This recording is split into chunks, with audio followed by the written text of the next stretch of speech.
ബംഗാളിലെ വിജയം അതൊരു ചരിത്ര വിജയം തന്നെയാണ്. ബി ജെ പിയുടെ ചരിത്രത്തിൽ തന്നെ ഏറ്റവും വലിയ വിജയങ്ങളൊന്ന് പറയേണ്ടി വരും. കാരണം ആരും പ്രതീക്ഷിച്ചില്ല ബംഗാൾ ബി ജെ പി പിടിക്കുകയുള്ളൂ. അതുമാത്രമല്ല, ഒരു പാൻ ഇന്ത്യൻ പാർട്ടിയായിട്ട് ബി ജെ പി സ്പ്രെഡ് ചെയ്യുന്നു.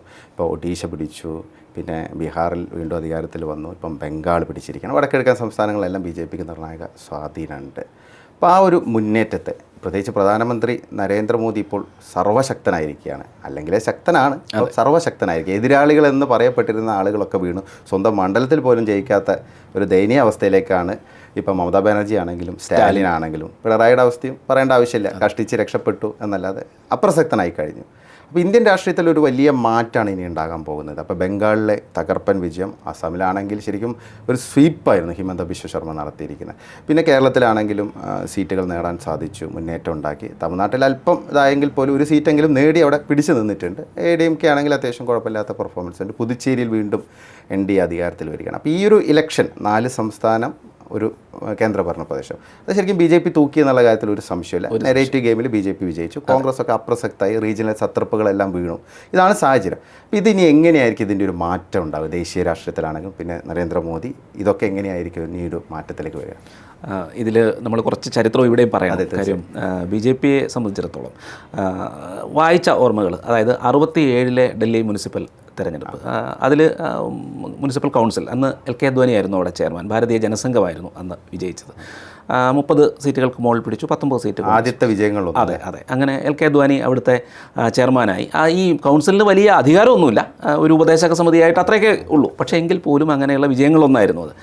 അതിനുശേഷം ജനതാ പാർട്ടിയാകുന്നു, പിന്നീട് ഭാരതീയ ജനതാ പാർട്ടിയാകുന്നു. ഭാരതീയ ജനതാ പാർട്ടിയായി 1983 ഡൽഹി മുനിസിപ്പൽ കൗൺസിൽ തെരഞ്ഞെടുപ്പിൽ ഇലക്ഷൻ റിസൾട്ട് വന്നുകൊണ്ടിരുന്നപ്പോൾ ഞാൻ നേരത്തെ എഴുതിയിട്ടുണ്ട്, എന്നാലും ഒന്നുകൂടെ പറയാം. അതായത് 2 സുഹൃത്തുക്കൾ ഈ കാര്യം ചർച്ച ചെയ്യുകയാണ്. അതായത് അവർ പറഞ്ഞു, നിങ്ങളുടെ പാർട്ടി, ഒരാൾ പറഞ്ഞു നിങ്ങളുടെ പാർട്ടി തോറ്റുകൊണ്ടിരിക്കുകയാണല്ലോ, അപ്പോൾ ഇതിനകത്തുള്ള വിഷമം ഉള്ളിൽ വെച്ചിട്ട് മറ്റേ ആൾ പറഞ്ഞു, ഇന്ദ്രപ്രസ്ഥം ഒരു കാലത്ത് നമ്മൾ പിടിക്കും. കാര്യം ഗംഗാസമതലത്തിൽ പിറന്ന ഒരു ഇതും ലക്ഷ്യം കാണാതെ പോയിട്ടില്ല എന്ന്. അത് എഴുതപ്പെട്ടതാണ്, ചരിത്രത്തിലുള്ളതാണ്. ചോദിച്ച ആൾ OV വിജയനാണ്. മറുപടി പറഞ്ഞു, നമ്മുടെ പാർട്ടി ഇന്ദ്രപ്രസ്ഥം പിടിക്കുമെന്ന് പറഞ്ഞ ആൾ ഒരാ ജോബാലാണ്, ആദ്യത്തെ MLA ആയ. അപ്പോൾ അങ്ങനെ ഒരുപാട് ചരിത്രം ഇവിടെയുണ്ട്. 100 വർഷത്തെ രാഷ്ട്രീയ സ്വയംസേവക സംഘത്തിൻ്റെ പ്രവർത്തനം, അതിൻ്റെ ഫലം. പൊതുവെ RSSനെ പറ്റി പറയുന്ന എല്ലാവരും ഇപ്പോൾ പറഞ്ഞുകൊണ്ടിരിക്കുന്ന ഒരു കാര്യമുണ്ട്, RSS പലതും കാണുന്നത് 100 വർഷം അപ്പുറത്തേക്കാണ് കാണുന്നത് എന്നൊക്കെ പറയാറുണ്ട്. അപ്പോൾ അതിൻ്റെ സംഘടനയുടെ ഒരു സ്വഭാവം അനുസരിച്ച് നമ്മൾ പ്രവർത്തിക്കുക, അതായത് ഒരു അവനവൻ്റെ കർമ്മം ചെയ്യുക എന്നുള്ളതാണ് പ്രധാനം, ബാക്കിയൊക്കെ താനെ വന്നുകൊള്ളും എന്നുള്ളതാണ്. അപ്പോൾ ആ കർമ്മത്തിൻ്റെ ഫലമാണ് ഈ പറയുന്ന 100ാം വർഷം ബംഗാളിലും, അതായത് അനുശീലൻ സമിതിയിൽ തുടങ്ങിയ ഡോക്ടർ ജിയുടെ പ്രവർത്തനത്തിൽ അനുശീലൻ സമിതി എവിടെയാണോ തുടങ്ങിയത് അവിടെയും കാവി തേരോട്ടം ഉണ്ടായിരിക്കുന്നു എന്നുള്ളതാണ്. ഇതൊരു എലക്ഷൻ വിജയം എന്നുള്ളതിനപ്പുറം, അതായത് ഒരു ഭരണം എന്നതിനപ്പുറം ദേശീയതയുമായി ബന്ധപ്പെട്ട്, രാഷ്ട്രവുമായി ബന്ധപ്പെട്ട്, രാഷ്ട്രത്തിനെതിരെയുള്ള ശക്തികളെ തടഞ്ഞു നിർത്തുന്നതുമായി ബന്ധപ്പെട്ടുള്ള വിജയം എന്ന് നമ്മൾ കാണേണ്ടി വരും. അതായത് ജയിച്ചു എന്ന് മാത്രം, അതായത് ഒരു ഭരണം എന്നുള്ളതിനപ്പുറം ഈ പറയുന്ന ബംഗാൾ സ്വാഭാവികമായിട്ടും അത് ബംഗ്ലാദേശിനടുത്ത് ഉള്ള സ്ഥലമാണ്. അപ്പോൾ ദേശീയ രാഷ്ട്രത്തെ സംബന്ധിച്ചിടത്തോളം സുരക്ഷയുമായി ബന്ധപ്പെട്ടും ഒരു വലിയ ഘടകമാണ്. ബംഗ്ലാദേശ് കുടിയേറ്റം ഉൾപ്പെടെയുള്ള വിഷയങ്ങൾ വളരെ സങ്കീർണ്ണം. തീർച്ചയായിട്ടും. മാത്രമല്ല, സംസ്ഥാന ഭരണം ഉണ്ടെങ്കിലേ പല കാര്യങ്ങളും നടപ്പാക്കാൻ കഴിയുള്ളൂ. കേന്ദ്രഭരണം ഉണ്ടെന്ന് വെച്ച് നടപ്പാക്കാൻ കഴിയില്ല. അപ്പോൾ ആ ഒരു രീതിയിൽ ഈ ഒരു വിജയത്തെ കാണാൻ നമുക്ക് കഴിയണം. മാത്രമല്ല, ഈ അങ്ങോളം ഇങ്ങോളം എന്ന് പറയുന്നത് നടന്നിരിക്കുകയാണ്. അതായത് കച്ച് മുതൽ കാമരൂപം വരെ. കാമരൂപം എന്ന് പറഞ്ഞാൽ അസം, കച്ച് എന്ന് പറഞ്ഞാൽ ഗുജറാത്തിൻ്റെ സ്ഥലം. അപ്പോൾ അത് തിരിച്ച് കന്യാകുമാരി, കശ്മീർ, എല്ലായിടത്തും ഒരു ദേശീയതയുടെ മുന്നേറ്റം എന്ന് തന്നെ പറയേണ്ടി വരും. ഒറ്റ ചോദ്യമേ ഉള്ളൂ, ഈ ഇന്ത്യയിൽ ദേശീയ പാർട്ടി അല്ലെങ്കിൽ നാഷണലിസം മുന്നോട്ട് വെക്കുന്ന മറ്റൊരു പാർട്ടി ഇന്നുണ്ട്? ഇല്ല. അതായത് ഒരു കാലത്ത് കോൺഗ്രസ് എന്ന് നാഷണലിസത്തിൽ നിന്ന് വ്യതിചലിച്ചോ അന്ന് കോൺഗ്രസിൻ്റെ കാര്യം തീരുമാനം. ഇന്ന് കോൺഗ്രസിൻ്റെ നേതാക്കന്മാരിൽ നാഷണലിസം പറയുന്ന ആരുണ്ട്? ഒരാൾ പോലും ഇല്ല. പിന്നെ ശശി തരൂർ കുറച്ചെങ്കിലും പറയുന്നത്, വേറെ ആരുമില്ല. ഈ പറയുന്ന അർബൻ നക്സൽ പൊളിറ്റിക്സ് ആണ് ഇപ്പം തന്നെ രാഹുൽ ഗാന്ധി തോറ്റിട്ടും പറയുന്നത്. അതെ, അസമിലും ബംഗാളിലും മാത്രം വോട്ട് ചോരി, കേരളത്തിലില്ല. കേരളത്തിലും തമിഴ്നാട്ടിലും ഇല്ല, അസമിലും. എന്തൊരു മണ്ടൻ സ്റ്റേറ്റ്മെൻറ്റാണ്. ജനങ്ങളിത് കാണുന്നില്ലേ? ഇങ്ങനെയൊക്കെയാണോ പറയേണ്ടത്? ഇദ്ദേഹത്തിന് ആരാണ് ഈ പൊളിറ്റിക്സ് പറഞ്ഞു കൊടുക്കുന്നതെന്നാണ് അത്ഭുതം. പറയാതിരിക്കാൻ കഴിയില്ല. ചിലപ്പോൾ ഇനി കേരളത്തിലുള്ള നേതാക്കന്മാരായിരിക്കും. ഇവർ കേരളത്തിൽ ജയിക്കുകയും ചെയ്യും, ഇയാളെ ദേശീയ തലത്തിൽ തോൽപ്പിക്കുകയും ചെയ്യുകയാണ്. അങ്ങനെ അവസാനം മത്സരിക്കേണ്ട അവസ്ഥ. അതെ. അല്ല ഇതിലിപ്പം ബംഗാളിനെ സംബന്ധിച്ച് ബംഗാളിലെ BJPയുടെ വിജയം എന്ന് പറഞ്ഞാൽ ഹാർഡ് വർക്കിൻ്റെ ഒരു റിസൾട്ടാണ്. കഴിഞ്ഞ 2 വർഷമായിട്ട് അവിടെ അമിത്ഷാ ആണെങ്കിലും ബാക്കിയുള്ള നേതാക്കൾ ഭൂപേന്ദ്ര യാദവിൻ്റെയൊക്കെ നേതൃത്വത്തിൽ അത്ര വലിയ സംഘടിതമായുള്ള രീതിയിലുള്ള ജോലികളാണ് നടത്തിയത്. RSSൻ്റെ സഹായം ഉണ്ടായിരുന്നു. താഴെത്തട്ടിൽ വളരെ സജീവമായിട്ടുള്ള പ്രവർത്തനം ഉണ്ടായി. അതുകൂടാതെ ജനങ്ങളുടെ ഭയം അകറ്റി. അതായത് BJP ജയിക്കാനുള്ളൊരു സാഹചര്യം കഴിഞ്ഞ തെരഞ്ഞെടുപ്പിലും ഉണ്ടായിരുന്നു. പക്ഷേ ഒരു മാറ്റത്തിന് വേണ്ടി അവർ ശ്രമിച്ചിരുന്നു. പക്ഷേ പേടിയാണ്. കാരണം മമതയുടെ ഗുണ്ടകൾ വന്നിട്ട് ആക്രമിക്കുക. അതിപ്പോൾ പോലും BJP ജയിച്ചിട്ട് പോലും അവർ എന്തെങ്കിലുമൊക്കെ പത്തി ഇങ്ങനെ ഇതാക്കാനുള്ള ശ്രമം നടത്തുന്നുണ്ട്. പക്ഷേ ഇനി നടക്കില്ല. അപ്പോൾ ഇതാണൊരു സാഹചര്യം. അപ്പോൾ ഈ ബംഗാളിലെ BJPയുടെ ഒരു വിജയം, അതിൽ പ്രധാനമന്ത്രിയുടെ റോള് വളരെ വലുതാണ്. അമിത്ഷായുടെ റോള് വളരെ വലുതാണ്. അപ്പോൾ ഇതിനെങ്ങനെയാണ് കാണുന്നത്? കാരണം ഓരോ തെരഞ്ഞെടുപ്പിലും അവരുണ്ടാക്കുന്നൊരു ഇമ്പാക്റ്റ്, പ്രത്യേകിച്ച് ഇത്തരം കോട്ടകൾ തകർക്കാൻ, എതിരാളികളുടെ ശക്തി ദുർഗങ്ങൾ തകർക്കാൻ അവർക്കുള്ളൊരു കഴിവ്. പ്രത്യേകിച്ച് പ്രധാനമന്ത്രി ജാർഗ്രാമിൽ പോയി ജാൽമുറി കഴിച്ച സംഭവം, കാളിബാരി ടെമ്പിളിൽ പോയിട്ട് പ്രസാദം വാങ്ങി, അങ്ങനെയുള്ള ഒരുപാട് ഈ ഒപ്റ്റിക്സ് എന്നൊക്കെ പറയില്ലേ, അപ്പോൾ അത് ഒരു വലിയ ഇത് തന്നെയല്ലേ. ഇപ്പം ശശി തരൂർ പറഞ്ഞിരിക്കുന്നത്, അദ്ദേഹം അഭിനന്ദിച്ചിട്ടുണ്ട് BJP, കാരണം ബംഗാളും അസമും പിടിച്ചത്. കാരണം BJPയുടെ സംഘടനാ സംവിധാനത്തിൻ്റെ ഒരു വിജയമാണ്, അവരുടെ ആസൂത്രണ തികവിൻ്റെ ഒരു റിസൾട്ടാണെന്നാണ് അദ്ദേഹം പറഞ്ഞിരിക്കുന്നത്. ഇതുതന്നെയല്ലേ? അതെ, തീർച്ചയായിട്ടും. അതിന് ഒന്ന് രണ്ട് കാര്യങ്ങളോട് പറയാനുണ്ട്. അതായത് കോൺഗ്രസിനെ സംബന്ധിച്ചിടത്തോളം കോൺഗ്രസ്സിന് എല്ലാ കാലത്തും എവിടെയും ഒരു അടിസ്ഥാന വോട്ടുകൾ അവിടെ ഉണ്ടായിരുന്നു. അത് എന്തുകൊണ്ടാണ്? ഇന്ത്യൻ നാഷണൽ കോൺഗ്രസ്, സ്വാതന്ത്ര്യ സമരത്തോട് ചേർന്ന് നിന്ന പ്രസ്ഥാനം. സത്യത്തിൽ ആ കോൺഗ്രസ് അല്ല ഇത്, പക്ഷേ എങ്കിൽ പോലും അതെ, അങ്ങനെ ഒരു ജനങ്ങളുടെ ഉള്ളിൽ ഒരു താല്പര്യം, ഒരു സ്നേഹം, ഇതൊക്കെ കോൺഗ്രസ്സിന് ഉണ്ടായിരുന്നു ഒരു കാലം വരെ. അപ്പോൾ അതിൽ നിന്ന് മാറിയപ്പോൾ അവർക്ക് ആ ബുദ്ധിമുട്ടുകൾ നേരിട്ടു, തോറ്റു തുടങ്ങിയതിന് ശേഷം പിന്നെ ജയിച്ചിട്ടേ ഇല്ല. അതേസമയം BJPയെ സംബന്ധിച്ചിടത്തോളം ഇപ്പോൾ സംഭവിക്കുന്നത് എന്താണെന്ന് വെച്ചാൽ, BJP രാഷ്ട്രീയമായിട്ട് പരാജയപ്പെട്ടാലും അവിടെയെല്ലാം RSSൻ്റെ സംഘടനാ സംവിധാനം അവിടെ തന്നെ ഉണ്ടാവും, തുടർന്നുകൊണ്ടിരിക്കും. അപ്പോൾ ഏതെങ്കിലും ഇപ്പം 2004-ലും 2009-ലും പരാജയപ്പെട്ടപ്പോൾ ആരെങ്കിലും വിചാരിച്ചിരുന്നോ തിരിച്ചു വരും,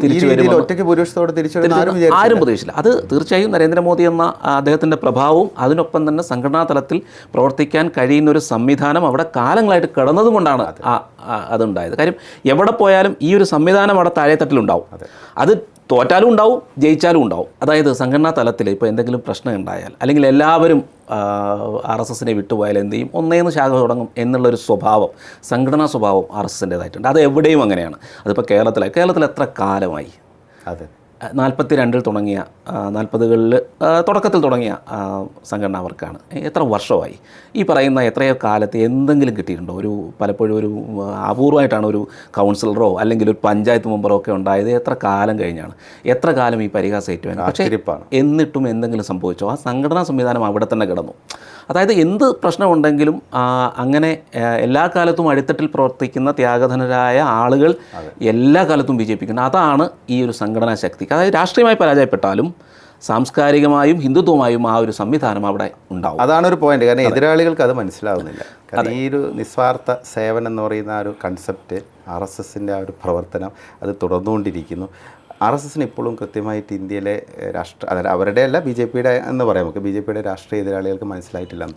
അതാണ് ഒരു ഇൻക്രിമെൻ്റൽ ഫാക്ടർ. ഇപ്പോൾ ത്രിപുരയിൽ ജയിച്ചത് വളരെ എളുപ്പം ജയിച്ചു എന്നുള്ളത് പറയുമ്പോൾ നമ്മൾ പലതും കുറച്ച് പുറകോട്ട് ചിന്തിക്കേണ്ടി വരും. കാരണം ത്രിപുരയിൽ TNLF ഉൾപ്പെടെ, അതായത് വിഘടനവാദ സംഘടനകൾ തട്ടിക്കൊണ്ടുപോയി കൊലപ്പെടുത്തിയ പ്രചാരകന്മാർ എത്രയോ പേരുണ്ട്. കേരളത്തിൽ നിന്നുള്ളവർ വരെയുണ്ട്. ആ ഒരു വടക്ക് കിഴക്കൻ സംസ്ഥാനങ്ങളിൽ വെറുതെ ജയിച്ചതല്ല, അത് കേരളത്തിൽ നിന്ന് ഉൾപ്പെടെ പോയി അവിടെ പ്രവർത്തിച്ച് അവിടെ അവരെയൊക്കെ പലരെയും വധിച്ചിട്ടുണ്ട് അവിടെ ഈ വിഘടനവാദി സംഘടനകൾ. ഈ പറയുന്ന പോലെ പിന്നെ നക്സലിസത്തെ തകർത്തത് രാഷ്ട്രീയപരമായിട്ട് മാത്രമല്ല, നക്സലിസത്തിനെതിരെ പോരാടിയ, എവിടെയും രാഷ്ട്രത്തിൻ്റെ വിഘടനവാദത്തിനെതിരെ പോരാടിയ ഒരു സംഘടനയാണ് RSS. എല്ലാ വിഘടനവാദ സംഘടനകളും RSSനെ ലക്ഷ്യമിട്ടിട്ടുണ്ട്. ഖാലിസ്ഥാൻ ശാഖയിൽ കയറി പഞ്ചാബിൽ രണ്ട് പ്രാവശ്യം സ്വയംസേവരെ കൊന്നിട്ടുണ്ട്.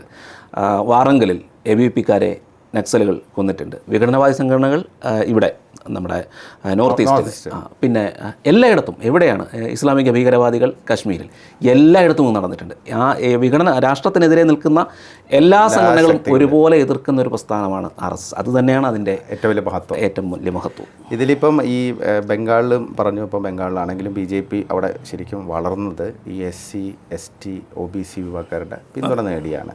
അപ്പം BJP ശരിക്കും ബംഗാളിൽ ഇപ്പോൾ വേണമെങ്കിൽ വേണമെങ്കിൽ ഒരു പാൻ ബംഗാളി ഹിന്ദു പാർട്ടി എന്ന് പറയാം. പക്ഷേ കഴിഞ്ഞ തെരഞ്ഞെടുപ്പ് വരെ BJP ഒരു OBC SC ST പാർട്ടിയാണ്. കാരണം നോർത്ത് ബംഗാൾ എന്ന് പറഞ്ഞാൽ OBC SC ST മേഖലകളാണ്. അങ്ങനെയുള്ള ഒരുപാട് കമ്മ്യൂണിറ്റീസിന് സപ്പോർട്ട് വഴിയാണ് വന്നത്. നമ്മളിവിടുന്ന് പറയുന്ന സവർണ്ണ ഫാസിസ്റ്റ് എന്നൊക്കെ പറയുമെങ്കിലും യാഥാർത്ഥ്യം അതാണ്. അപ്പോൾ BJPയുടെ ഒരു വളർച്ചയിൽ, ഉത്തരേന്ത്യയിലെ ഒരു വളർച്ചയിൽ തുടർച്ചയായിട്ട് ഭരണം ലഭിക്കുന്ന ഉത്തർപ്രദേശ് ആണെങ്കിലും ഇതെല്ലാം ഒരു സോഷ്യൽ എഞ്ചിനീയറിംഗ് ആണല്ലോ. പ്രത്യേകിച്ച് ഗോത്ര മേഖലകൾ, ഇപ്പം ജാർഖണ്ഡ് ആണെങ്കിലും ഛത്തീസ്ഗഡ്, പിന്നെ മധ്യപ്രദേശിലെ പല പ്രദേശങ്ങൾ, ഗുജറാത്തിലെ പല മേഖലകൾ, നോർത്ത് ഈസ്റ്റ്, ഇവിടെയെല്ലാം RSSൻ്റെ പ്രവർത്തനം വളരെ സജീവമാണ്. ഇപ്പോൾ വനവാസി കല്യാണ ആശ്രമം അവരൊക്കെ വളരെ സജീവമായി പ്രവർത്തിക്കുന്ന സംഘടനകളാണ്. ഒരുപാട് സാമൂഹ്യ സേവനം നടത്തുന്നത്, സേവാഭാരതിയുടെ വിവിധ പ്രവർത്തനങ്ങൾ. അപ്പോൾ ഇതിൻ്റെയൊക്കെ വർഷങ്ങളായിട്ടുള്ള അവരുടെ പ്രവർത്തനത്തിൻ്റെ ഒരു റിസൾട്ട് കൂടിയാണ് BJPയുടെ ഈ വിജയങ്ങൾ. അതായത് കോൺഗ്രസിൻ്റെ കോട്ടകളായിരുന്ന പ്രദേശങ്ങളാണ് ഇപ്പം തുടർച്ചയായിട്ട് BJPക്കൊപ്പം നിൽക്കുന്നത്. പ്രത്യേകിച്ച് ഒരുപാട്, ഇപ്പോൾ എനിക്ക് തോന്നുന്നു ഒഡീഷയിലെ മുഖ്യമന്ത്രി, അതുകൂടാതെ ഛത്തീസ്ഗഡിലെ മുഖ്യമന്ത്രി, ഇവരെല്ലാം ഗോത്രവർഗ്ഗക്കാരാണ്, ഷെഡ്യൂൾ ട്രൈബ് വിഭാഗത്തിൽ നിന്നുള്ള ആളുകളാണ്. ഏത് പാർട്ടിക്കാണ് അങ്ങനെയുള്ള ഇപ്പോൾ നിലവിൽ എന്നുള്ളത് ഒരു ചോദ്യമാണ്. അപ്പോൾ ആ ഒരു സംഭവം അത് തന്നെയല്ലേ ഇപ്പോൾ ബംഗാളിലും കാണുന്നത്. ഇനിയിപ്പം കിട്ടാത്ത സ്ഥലങ്ങളിലേക്ക് പോകുമ്പോൾ, ഇപ്പം തമിഴ്നാട് ഇനി ഒരു ലക്ഷ്യം വെക്കുന്ന സ്ഥലം, ഇപ്പം ഇത്തവണ നല്ല റിസൾട്ടല്ല തമിഴ്നാട് ഉണ്ടായിരിക്കുന്നത്. പക്ഷേ എന്നാലും കൃത്യമായ പ്ലാൻ BJPക്ക് തീർച്ചയായിട്ടും. അതെന്താണ്, അതിനെങ്ങനെ? അത് തമിഴ്നാട് തന്നെയായിരിക്കും അടുത്തൊരു. ഇനിയിപ്പോൾ ആ ഒരു ഈ ഒരു കാവി തേരോട്ടത്തിന് പാകമാകുന്ന മണ്ണ് പൊതുവെ പഞ്ചാബും തമിഴ്നാടും. പഞ്ചാബ് ഇതുവരെ ആ രീതിയിൽ തുടങ്ങി. അതെ, ആ രീതിയിൽ മുന്നോട്ട് പോകാൻ കഴിഞ്ഞിട്ടില്ല. പക്ഷേ പഞ്ചാബ് എന്തായാലും ലക്ഷ്യമിടുന്നുണ്ട്. പഞ്ചാബ് ലക്ഷ്യമിടുന്നതിന് മറ്റൊരു കാരണം കൂടെയുണ്ട്. കാര്യം നേരത്തെ പറഞ്ഞു കേട്ടിട്ടുള്ളത്, പഞ്ചാബ് രാഷ്ട്രത്തിൻ്റെ വാളേന്തിയ കൈയാണ് എന്നൊരു ഇതുണ്ട്. കാര്യം പഞ്ചാബിന് അത്രത്തോളം ദേശീയ രാഷ്ട്രീയത്തിലും രാഷ്ട്രത്തിൻ്റെ സുരക്ഷയിലും പ്രാധാന്യമുണ്ട്. തീർച്ചയായിട്ടും അങ്ങനെ ഒരു പ്രാധാന്യമുണ്ട്. അപ്പോൾ അതുപോലെ തന്നെ തമിഴ്നാട് എന്ന് പറയുന്നത് എന്തുകൊണ്ടാണ് തമിഴ്നാട്ടിലേക്ക് എത്തേണ്ടത് എന്നുള്ളത് ഈ കട്ടിംഗ് സൗത്ത് ആളുകൾക്കുള്ള മറുപടി നമുക്ക് കൊടുത്തേ കഴിയൂ. കാര്യം രാഷ്ട്രം ഒരുമിച്ച് നിൽക്കണം എന്നുള്ളതാണ് ഏതൊരു പൗരൻ്റെയും അടിസ്ഥാന താല്പര്യവും ധർമ്മവും. അപ്പോൾ അതിന് വിഘാതമായിട്ട് നിൽക്കുന്ന ഈ പറയുന്ന കട്ടിംഗ് സൗത്ത് ടീമുകളെ തീർച്ചയായിട്ടും രാജ്യത്ത് നിന്ന് ഇല്ലാതാക്കിയേ മതിയാവുള്ളൂ. അത് വേണമെന്നുണ്ടെങ്കിൽ തമിഴ്നാട്ടിലേക്ക് BJP അല്ലെങ്കിൽ BJP സംവിധാനം സഖ്യകക്ഷികളായിക്കോട്ടെ കടന്നു വരണമെന്നുള്ളതിൽ ഒരു സംശയവുമില്ല. തീർച്ചയായിട്ടും അത് നടപ്പാക്കേണ്ടതുണ്ട്. അത് നടക്കുക തന്നെ ചെയ്യുമെന്നുള്ള പ്രതീക്ഷയാണ് നമുക്കുള്ളത്. അപ്പോൾ ഇതിലൊരു കാര്യം കൂടെ പറയാനുള്ളത്, ഇപ്പം ഇത്രയും സംസ്ഥാനങ്ങളെക്കുറിച്ചൊക്കെ പറഞ്ഞു, പിന്നെ ഇപ്പോൾ കേരളത്തിൻ്റെ ഭാവി ഈ ഒരു നാഷണൽ പൊളിറ്റിക്സിൽ അതിനെങ്ങനെയാണ് കാണുന്നത്? കേരളത്തിന് ഈ പറയുന്നത് പോലെ എന്തായാലും കേരളത്തിൽ തുടക്കമിട്ടല്ലോ. അതായത് ഒരു പ്രാവശ്യം ജയിച്ചത് 2016 ഒ രാജഗോപാൽ മാത്രമാണ് ജയിച്ചത്. അദ്ദേഹത്തിന് ഈ പറയുന്ന പോലെ ഒറ്റയ്ക്ക് നിന്ന് ഒരുപാട് കാര്യങ്ങളൊന്നും അദ്ദേഹത്തിന് രാഷ്ട്രീയമായിട്ടുള്ള പല കാര്യങ്ങളും അദ്ദേഹത്തിന് ചെയ്യാൻ കഴിഞ്ഞിട്ടില്ല എന്നാണ്. അതെ, തീർച്ചയായിട്ടും. അപ്പോൾ പക്ഷേ ഇപ്പോഴതല്ല. ഈ ഒരു ജയിച്ച 3 പേരെന്ന് പറഞ്ഞാൽ നല്ല കരുത്തരായ ആളുകളാണ് ജയിച്ചത്. MLA-മാരാണ്. ചെറിയ കാര്യമൊന്നുമില്ല. BJP MLA 3 പേരെന്ന് പറയുന്നത് ചെറിയ കാര്യമൊന്നുമില്ല. ഒരു കാലത്ത് ഒരാൾ പോലും ഇല്ലാതെ, ഒരു പഞ്ചായത്ത് മെമ്പർ പോലും ഇല്ലാതിരുന്നൊരു പ്രസ്ഥാനം നിയമസഭയിലേക്ക് എത്തുകയാണ്. നിയമസഭയിൽ ഒരുപാട് കാര്യങ്ങൾ അവർക്ക് ചെയ്യാനുണ്ട്. എന്തൊക്കെ പറഞ്ഞാലും ദേശീയ പ്രാധാന്യമുള്ള ചില വിഷയങ്ങളിൽ ഇവർ രണ്ടുപേരും ചേർന്ന് ഒരുമിച്ച് പാസ്സാക്കുന്ന പ്രമേയമെങ്കിലും ആ പരിപാടിയെങ്കിലും ആ പരിപാടി ഇതോടുകൂടി ഇപ്പോൾ CAA വിരുദ്ധ പ്രമേയം അതൊക്കെ ഇതോടുകൂടി തീർന്നല്ലോ. ഇനി അങ്ങനെ ഒരു പ്രമേയം അതെ, തീർച്ചയായിട്ടും അങ്ങനെയുള്ള പ്രമേയമൊന്നും ഇനി ഒറ്റ കെട്ടായിട്ട് പാസ്സാക്കലൊന്നും എളുപ്പമുള്ള കാര്യമല്ല. ആ കാലം കഴിഞ്ഞു എന്നുള്ളതാണ്. പിന്നെ BJP കേരളത്തിൽ ഭരണം പിടിക്കുമെന്നുള്ളതിൽ സംശയമൊന്നുമില്ല. അതിന് കാലമെടുക്കും. പക്ഷേ BJPക്ക് ഭരണം പിടിക്കാൻ കഴിയുന്ന സാഹചര്യം കേരളത്തിലുണ്ട്. ഇല്ലെന്ന് പറയുന്നത് വെറുതെയാണ്. ആ ഒരു കിട്ടില്ല എന്നുള്ള ചിന്തയാണ് മാറ്റിവെക്കുന്നത്. BJP കേരളത്തിൽ ഭരണം പിടിക്കാൻ കഴിയും. ഇങ്ങനെ പരിഹസിച്ചിരുന്നല്ലോ ബംഗാളിൻ്റെ കാര്യത്തിലൊക്കെ. അതെ, ബംഗാൾ ഒരു കാലത്തും ബംഗാളോ ഒരിക്കലും വരില്ല. കേരളത്തിൽ ഭരിച്ചാൽ പോലും ബംഗാളിൽ വരില്ല എന്നല്ല.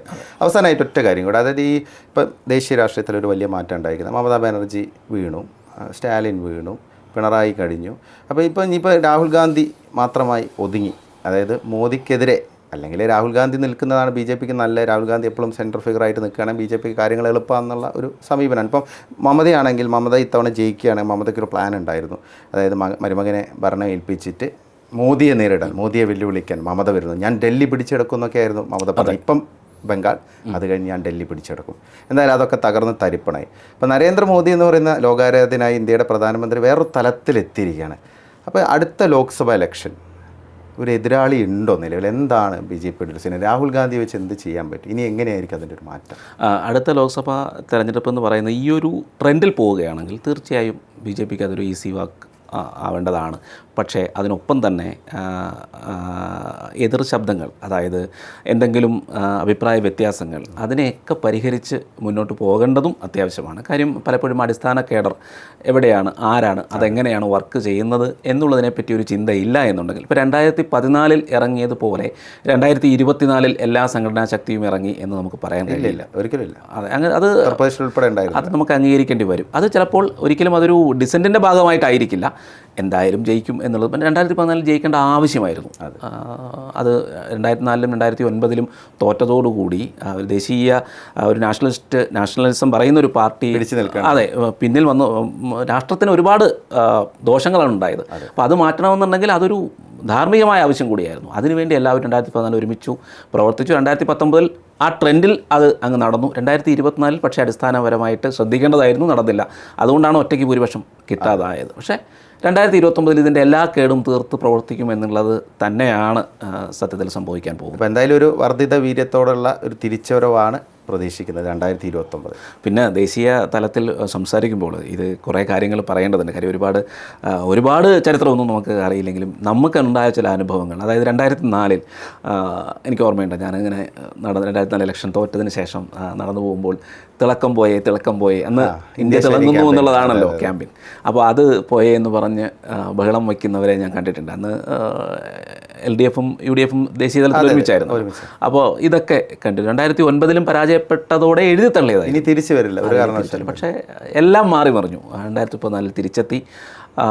ഇന്ത്യ ഏത് കാര്യത്തിലും കൃത്യമായി, അതായത് ഒരു കോംപ്രമൈസിനും തയ്യാറല്ലാത്ത വിധത്തിൽ ശക്തമായൊരു രാജ്യമായി മാറി എന്നുള്ളതൊരു പോയിൻ്റ് തന്നെയാണ്. അപ്പോൾ 2008 മുംബൈ ആക്രമണ സമയത്ത് അതായത് ഒരു മറുപടിയും കൊടുക്കാനാകാതെ, കൃത്യമായ ഒരു സ്റ്റേറ്റ്മെൻറ്റ് പോലും കൊടുക്കാനാകാതെ നിൽക്കുന്ന ഒരു രാഷ്ട്രത്തിൽ നിന്ന് അടിച്ചാൽ തിരിച്ചടി കിട്ടും, ഡബിളായിട്ട് അടിക്കും. അതെ, തിരിച്ചടിച്ചിരിക്കും. അത് വേണമെങ്കിൽ അകത്ത് കയറി അടിക്കും എന്ന് തെളിയിച്ച ഒരു ഭരണകൂടത്തിലേക്ക് എത്തിയത്, അത് ഒരു സംശയവുമില്ല. രാഷ്ട്രത്തോട് സ്നേഹമുള്ള എല്ലാവരും അത് അംഗീകരിക്കും. മനസ്സുകൊണ്ടെങ്കിലും, പുറത്ത് ഏത് രാഷ്ട്രീയമാണെങ്കിലും മനസ്സുകൊണ്ടെങ്കിലും അംഗീകരിക്കും എന്നുള്ളതിൽ സംശയമൊന്നുമില്ല.